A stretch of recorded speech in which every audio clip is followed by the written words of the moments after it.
harus kita lihat. Negara hidup dari rakyat. Negara hidup dari rakyat.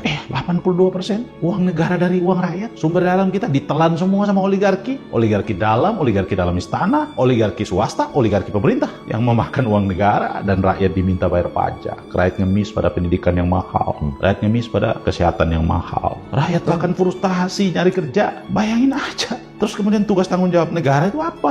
Mayoritas di kabinet itu pebisnis-pebisnis yang juga menjadi bagian dari oligarki. Coba cek, mereka punya tambang di mana-mana, mereka punya perusahaan di mana-mana, menguasai dari proses hulu sampai ke hilir semua. Mereka kuasai semua. Dia nggak mengimpor, tapi regulasinya dia berikan kepada orang-orang tertentu. Dia memanfaatkan kewenangan itu untuk memperkaya orang-orang tertentu dan dirinya. Sekarang saya mau tegaskan ya, pada Presiden Prabowo, kalau uang yang disita di kejaksaan, sekian banyak itu, sekian ribu triliun itu, kalau itu diambil dari hasil kejahatan, pertanyaan saya mendasar, penjahatnya siapa? Hukum tidak bekerja berarti. Loh, Presiden merubah status negara hukum menjadi negara kayak preman. Harusnya restart kan? Kenapa jadi mastad? Ya karena hukum tidak bekerja di situ. Saya mau memastikan bahwa ini negara preman. Misalnya begini, ketika under invoicing ada 14.000 triliun lebih.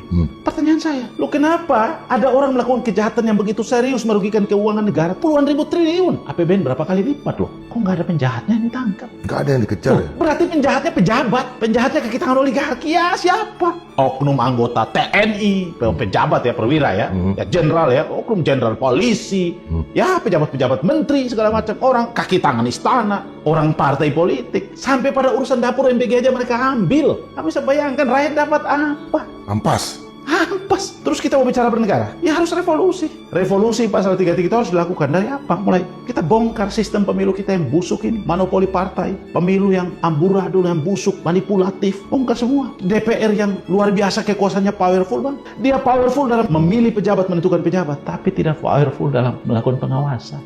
Tugas utamanya itu dia lupakan bang. Lalu kita diminta bersabar untuk menunggu Presiden Prabowo untuk sampai 5 tahun, ya nggak bisa dong. Kalau dia nggak bisa memimpin revolusi pasal 33, dia nggak bisa melakukan perbaikan yang mendasar. Ya mundur, kalau nggak dimundurkan lah. Terus orang bilang, kalau mundur nanti Gibran yang naik. Whatever, kita nggak mikirin. Kalau Gibran juga dianggap, dua-dua mundur lah. Ada mekanisme yang... Ada mekanisme, ada seleksi alam.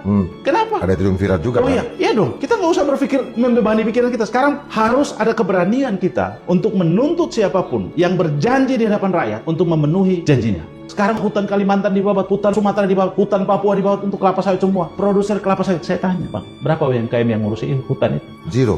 Terus mereka bilang hilirisasi.